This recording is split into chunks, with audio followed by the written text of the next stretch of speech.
sejam bem-vindos à terceira temporada do podcast Direito Empresarial Café com Leite. É novo por aqui? Então deixa eu me apresentar. Eu sou Amanda Taide, mineira na origem, com passagem em São Paulo e candanga de coração. Casada, mãe do Pedro, de 4 anos. Pedro Ataide Rivera Piteu Maranhão. Do Lucas, de 2 anos. Lucas lindo. Já é. E tutora do Vira-Lata Farofa. Sou professora doutora da Universidade de Brasília, UNB, dos cursos de Direito Empresarial, Concorrência, Comércio Internacional e Compliance. E esse é um podcast idealizado e planejado para as turmas da graduação em Direito Empresarial na UNB, nas disciplinas de Direito Comercial 1. A cada aula, um novo episódio sincroniza com o tema daquele dia. Mas o podcast não se restringe mais aos meus alunos, pois todos os ouvintes, em quaisquer lugares do Brasil e do mundo, e em qualquer posição profissional que ocupem, poderão ter, com o nosso podcast, uma biblioteca virtual, em áudio gratuita, dos principais livros, capítulos ou trechos de livros, artigos acadêmicos essenciais para a compreensão do direito empresarial no Brasil. Eu estou muito animada para tomar a próxima xícara de café com leite com vocês. Bora comigo? A nossa xícara de café com leite de direito empresarial de hoje vai tratar de um livro super atual, intitulado Direito de Recesso e Valor Justo como a Proteção do Investidor, a Reforma Necessária, de autoria de Daniel Kalansky, publicado em 2021. E para isso a gente vai ter a alegria de contar com a participação do próprio autor, o professor Daniel Kalansky. O Daniel é sócio do escritório Lore Kalansky Advogados, com experiência em direito societário, fusões e aquisições, private equity, mercados de capitais e arbitragens em conflitos societários. Trabalhou como advogado, como associado internacional em Nova York também. O professor Daniel é professor no curso de pós-graduação do INSPER, sendo mestre e doutor em Direito Comercial pela Universidade de São Paulo, a USP. Foi presidente do Instituto Brasileiro de Direito Empresarial até o começo desse ano de 2022. Professor Daniel, muito obrigado por ter aceitado o convite para participar do nosso podcast, por apresentar, de um modo simples, curto e gostoso, esse tema do direito de recesso. Eu queria, então, entender, professor Daniel, de onde que surgiu essa sua inquietação que te levou a escrever esse livro sobre direito de recesso e como que esse livro se mistura a sua própria trajetória acadêmica e profissional. Amanda, obrigado pelo convite. Esse podcast está de parabéns, tenho acompanhado alguns episódios, então fica aí meu parabéns aí para você e para todos que participaram.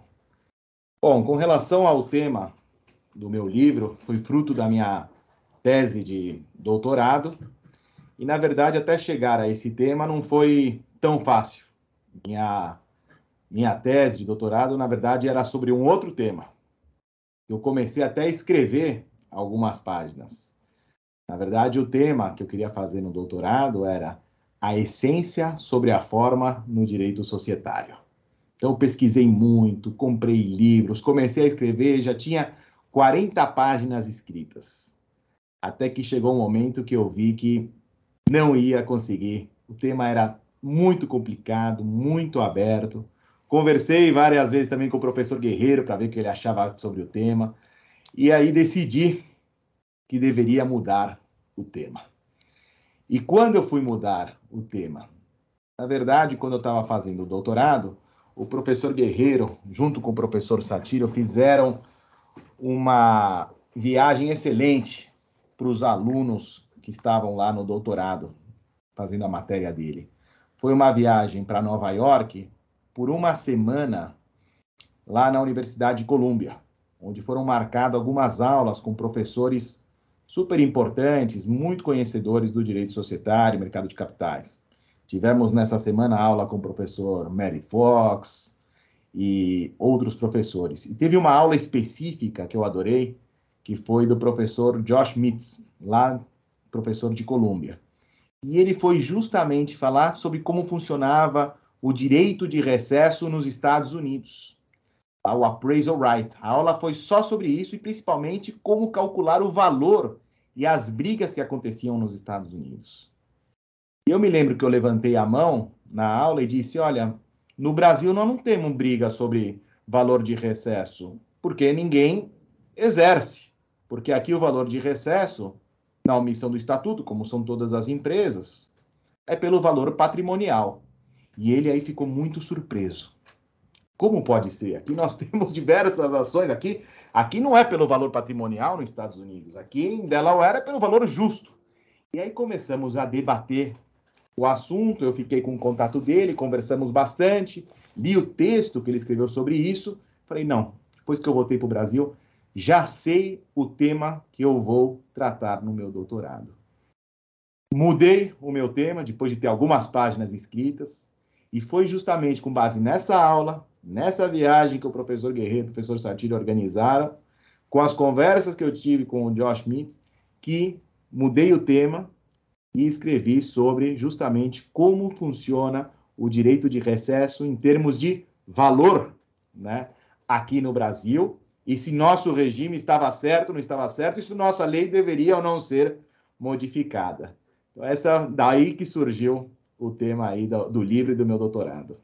Interessantíssimo, porque ele mostra a constante evolução em que a gente, enquanto pesquisador, está. Então, a gente pode ter inicialmente um projeto, mas é um projeto inicial, né? E isso me traz uma reflexão muito grande, o quanto que o papel do professor tem, né? Os professores Sartiri, o professor Guerreiro, que levaram os alunos, e o professor que foi dar uma palestra e que modificou, né, a sua vida, teve um impacto relevantíssimo na sua vida, na sua trajetória. Quando que ele poderia imaginar, né, que ao sair de casa aquele dia poderia ter esse encadeamento, né? Uma beleza que a vida realmente proporciona nesses encontros. E nós ficamos também, assim, mantivemos um contato muito bom, ele depois viu a evolução da tese, inclusive fez a apresentação no livro, quer dizer, é um contato que a gente mantém até hoje, e realmente a gente fica muito contente, né, de ter esse intercâmbio internacional. Então, muito legal. Foi daí que surgiu. Quem sabe, né, esse tema que eu tinha antes, um dia não volta aí na minha cabeça, né? Para um pós-doc, quem sabe? Quem sabe. Então, para a gente começar do começo, para os nossos alunos da graduação, para os nossos ouvintes, pós-graduação, o que é o direito de recesso? Quais que são os propósitos desse direito? E de que modo que esse direito, então, ele se configura como uma proteção ao acionista minoritário diante do princípio da maioria existente no direito societário, que é uma das bases, né, do direito societário. Então, veja, eu tratei bastante no meu doutorado examinando justamente o direito de recesso na sociedade por ações, especificamente nas companhias abertas. E o direito de recesso foi um remédio que foi criado na lei justamente para permitir que as decisões possam ser por maioria e não precisem ser por unanimidade, e permitir àqueles acionistas minoritários, portanto, que ao invés de vetar, né, uma decisão, eles possam ter um mecanismo de saída que represente, né, um valor justo para eles, para que eles possam sair da empresa. Então, o direito de recesso nada mais e nada menos que é uma evolução, primeiro, que antes as decisões eram por unanimidade, se adotou o princípio da maioria, e para dar esse contrapeso aos minoritários, se permitiu dar a eles um remédio, que seria o direito de saída para os minoritários. E não é em qualquer decisão. Inclusive, a lei tomou o cuidado de ser apenas aquelas decisões que mudam a base do investimento, aquelas que mexem na espinha dorsal. Então, de forma totalmente taxativa de quais eram as decisões que eles poderiam, eventualmente, sair da empresa. Interessante. E com isso, para a gente começar a entrar um pouquinho mais na sua tese, né? Quais que são os critérios de cálculo disponíveis? Você já mencionou, deu um spoiler do critério patrimonial, mas quais são outros critérios possíveis? E qual que seria o melhor para efeitos do exercício do direito de recesso, na sua opinião?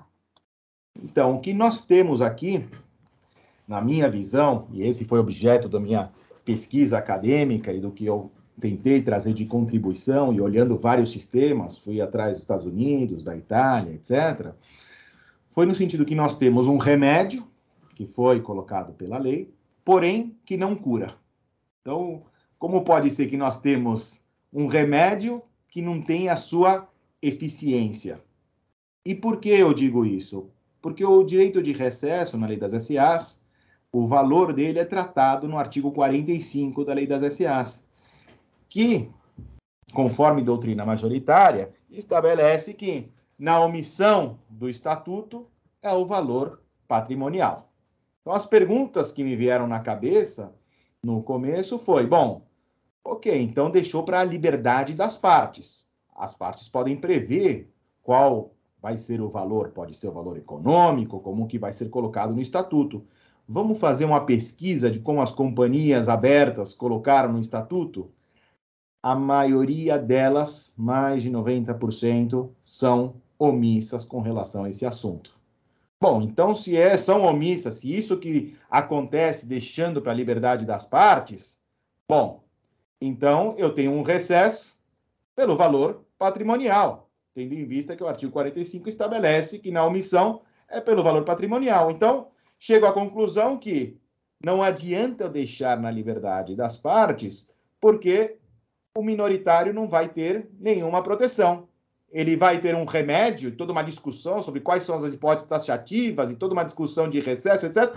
Para quê? Para uma situação em que vai ter um valor que não vai trazer a proteção para o minoritário. Porque hoje, imagina uma companhia de tecnologia. Qual é o valor patrimonial? Representa o investimento daquele acionista? Uma empresa de serviço, o valor patrimonial representa o valor dela?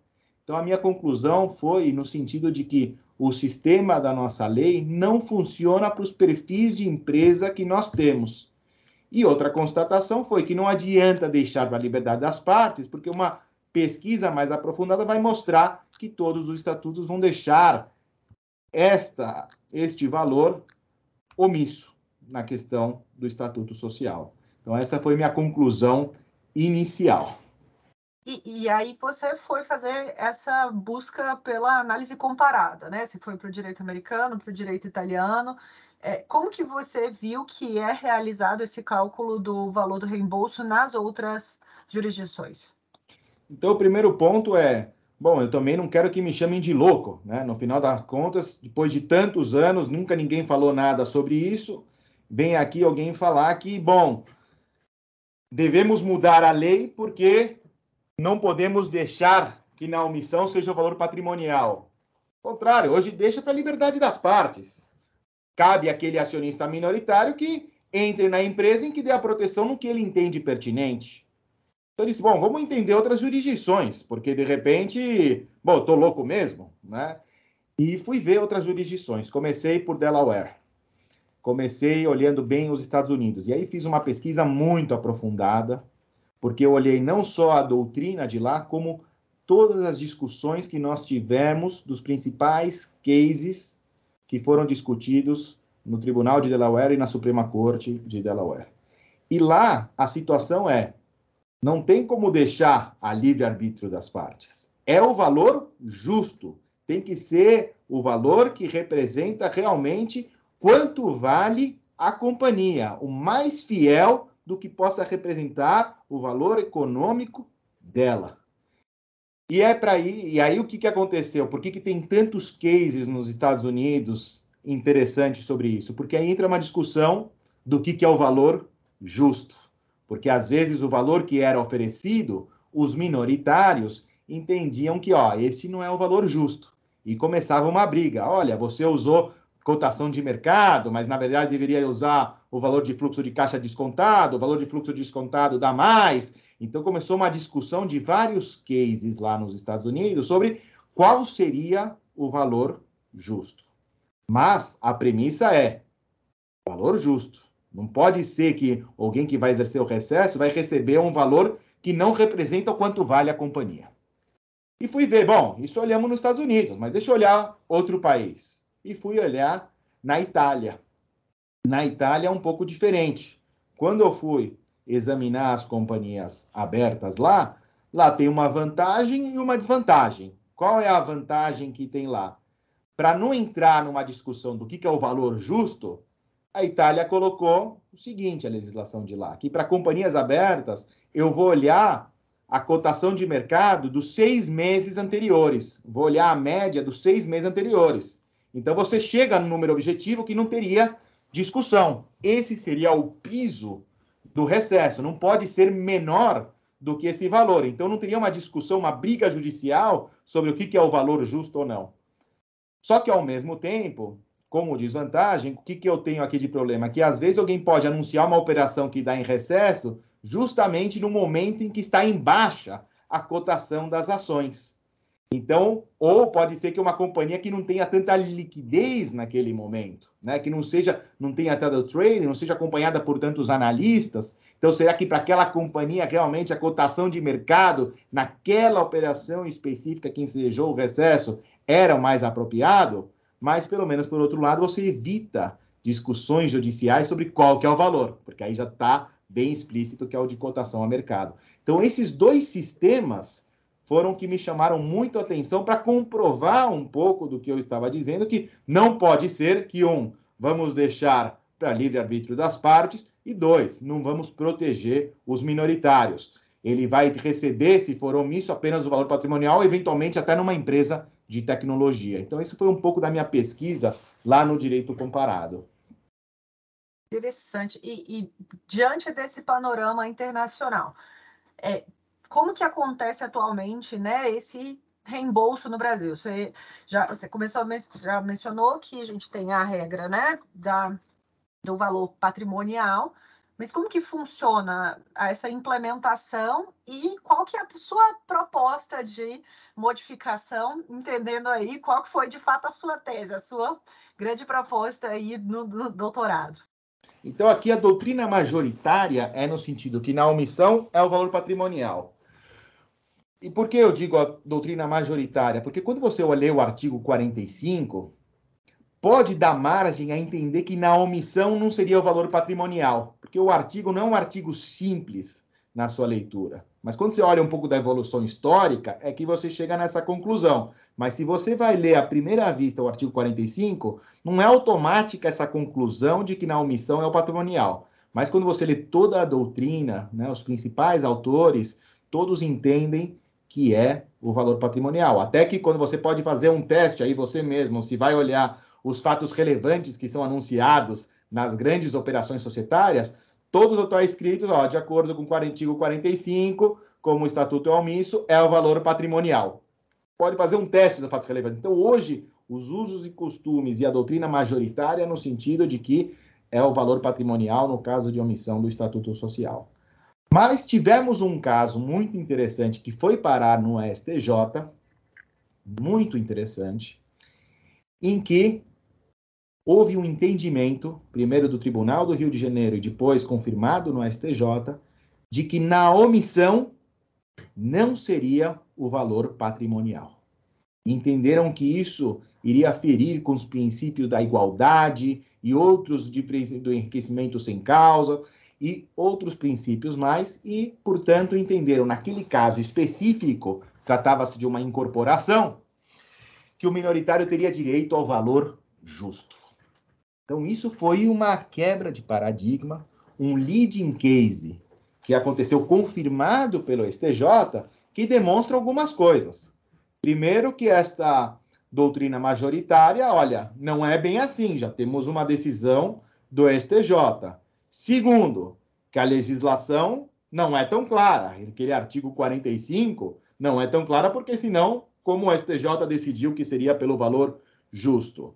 Então, o que eu digo é que precisa uma reforma da lei no artigo 45, na minha visão, ela é imprescindível. Por quê? Mesmo aqueles que não compartilham comigo que deva ser criado um sistema de valor justo, só por ter uma decisão do STJ que vai totalmente em contrário ao entendimento que hoje é majoritário, já demonstra que é necessário uma mudança na lei para deixar claro o entendimento em caso de direito de recesso. Então, a minha proposição é de que a lei seja alterada. Não porque existe essa decisão do STJ que pode gerar dúvida, mas porque eu acredito que deva ser alterada para criar o valor justo, assim como nós temos nos Estados Unidos. E por que isso? Porque não faz sentido eu ter um remédio que não cura. E, portanto, se a gente conseguir criar um remédio que dê proteção ao minoritário, você vai ter efeitos muito positivos. Tanto que quando for proposta uma operação que eventualmente deu recesso, vai ter um efeito ex ante, porque vai ser uma preocupação enorme para evitar justamente que os acionistas minoritários sejam prejudicados e recebam e exerçam o direito de recesso, descapitalizando a companhia. E aí eu faço uma proposição, né, do qual que é a minha sugestão para mudança. Né? Interessante demais. Deu para entender aí o coração da pesquisa, como você chegou quais foram os passos, né, para identificar. Eu sempre gosto de entender a motivação e o caminho, né, da pesquisa, mas aí para a gente poder entender, né, a beleza do resultado. E agora, caminhando então para o final da nossa conversa, uma pergunta específica aqui da terceira temporada é tentar entender um pouquinho das trajetórias, os altos e baixos, se é que a gente pode assim falar, alguma coisa que, um tropeço, alguma coisa que não deu inicialmente como planejado, mas que acabou moldando a sua trajetória acadêmica, profissional, que você poderia compartilhar para servir de alento, de esperança, de inspiração para os nossos alunos da graduação, para os ouvintes. Olha, eu acho que tropeço, né, todo mundo tem, ou talvez, eu sempre falo que se eu tive bons professores, mas eu acho que sempre é bom você ter um mentor que possa te ajudar e te dar os caminhos, né? E claro, na minha vida profissional, eu sempre pensei assim, eu tenho que seguir a atividade profissional de advogado sempre ligado com a academia. Esse sempre foi um pouco aí da minha trajetória. E é o que eu aconselho, nunca fiquem só focados na atividade profissional, sempre estudem. Saiu uma decisão, leiam, né? Esse é um conselho que eu dou. Agora, com relação a tropeço, que eu poderia ter feito de melhor, eu acho assim, eu também sempre me preocupei um pouco com essa atividade internacional, fui trabalhar em escritório em Nova York, etc. Eu fiquei lá 1 ano e pouquinho, né, trabalhando no escritório lá, eu teria ficado mais tempo. Eu acho que quando você é jovem, você pode aproveitar para fazer mais disso, né? Só que a gente fica preocupado em voltar o mais rápido possível, etc. Mas você é jovem, vamos dizer assim, ainda não está casado, não tem filhos, aproveite para ficar mais tempo fora. No meu caso, eu tinha aquela pressa para voltar, tinha recebido uma oferta aqui muito legal para poder voltar, trabalhar juntamente, foi ótimo para mim, porque eu pude trabalhar diretamente com o Cantidiano, que foi um dos meus grandes professores, né, nessa área de mercado de capitais, participei de vários conflitos societários com ele, mas acho que vale a pena ficar mais tempo. Eu fiquei 1 ano e pouquinho, eu teria ficado mais 1 ano, eu acho que vale mais a pena. Então, talvez isso é um conselho, né? Aproveitem essa experiência internacional. Né? Isso é interessante, que às vezes eu tenho alunos que estão indo para o exterior para fazer intercâmbios, tal, e eu tive a oportunidade de passar 6 meses na Sorbonne. E eu lembro que eu fiz um monte de... Mas tinha que fazer poucas matérias, sei lá, 3 matérias, eu fiz 5 matérias, arrumei um estágio na CCI, na Corte de Arbitragem. Então, assim, foi super legal pela experiência, pelas matérias e tal. Mas eu falo, gente, se eu pudesse, eu tinha ficado assim, à tarde, tomando vinho no Candermars, assim, porque eu queria tomar vinho no parque, no Jardim da Tuileries. Eu adoraria ter aproveitado, né, um pouco mais desse tempo, e seja ali, não é, no escritório, como você mencionou, mas para a gente curtir, né, de fato, quando a gente tem menos amarras, né, vamos dizer, na vida. E eu acho que é outra coisa também, né, nessa questão ainda internacional, né, eu acho que eu também sofri um pouquinho, né, porque quando eu quis fazer o doutorado, você precisa ter 2 idiomas. Uhum. Eu tinha um inglês, tinha um espanhol, porque eu nasci no Uruguai, né, então eu sempre falei com a família em espanhol, só que me faltava mais um idioma. E eu tinha o básico de italiano, mas pensei que era suficiente. Fui fazer a prova para poder passar e reprovei na prova. Fazendo aulas, comecei a marcar sempre aulas às 8h30 da manhã para fazer aulas diárias para melhorar o italiano. Aí fui no outro ano, fiz de novo a prova de italiano e não passei de novo, né? E eu acho que foi na terceira ou na quarta vez, que aí estudando mais, foi que eu consegui passar, né? Então eu consegui só iniciar o doutorado depois que aprendi melhor o italiano, estudei mais. Então fica meu conselho que línguas também é importantíssimo. Não se contentem apenas com o inglês. Vão atrás de outras línguas também. É outro conselho que eu dou, né? Excelente, excelente. Como, né, que isso vai, de fato, definindo, né, a trajetória e, felizmente, né, depois, certamente, o fato de isso ter demorado também te fez alcançar ali os professores, o professor em Colômbia, e isso te fez chegar nesse tema. Então... Por isso que tudo vem para o bem, né? Tudo vem para o bem. Tem as razões que a gente só vai descobrir depois, né? Exato. E para a gente concluir, eu queria ver quem que você gostaria de ouvir aqui no podcast. Você mencionou que já acompanhou alguns episódios. Quem seria aquele episódio que você falaria, eu quero ouvir isso agora? Ou alguém que já veio que você gostaria que apresentasse algum livro, algum artigo que, na sua visão, seja essencial para o direito empresarial no Brasil? Olha, tem um amigo que fez comigo doutorado lá em Direito Comercial aqui na USP, que me interessou muito o tema dele, a gente trocou muita figurinha na época do doutorado, que é o meu amigo Rafael Schmidt. Rafael Schmidt, ele fez um livro sobre monitores no Brasil. E eu li o livro dele, gostei muito, porque não tinha visto nenhum livro aqui sobre monitores, e nessa área de compliance acho sensacional esta ideia de ter um monitor. Ele fez um trabalho sobre isso, né, e a experiência que ele tem trabalhando nessa área de compliance, nessa área internacional, escritório estrangeiro, eu acho que muito contribui. Então, é uma novidade aqui o livro dele, então a pessoa que eu fiz junto com o doutorado e realmente... vale a pena trazer ele para conversar também. Esse livro, Monitores Corporativos Anticorrupção no Brasil. Então, fizemos juntos aí a mesma época e fiquei muito contente aí com o trabalho que ele fez. A gente está só em áudio, mas aqui em vídeo estou mostrando para o professor Daniel que eu estou aqui com o livro do Rafael Schmidt em mãos, porque de fato é um livro muito legal para a parte de compliance. O Rafael, ele já participou de uma turma minha, dando uma parte de uma aula minha no curso de compliance também.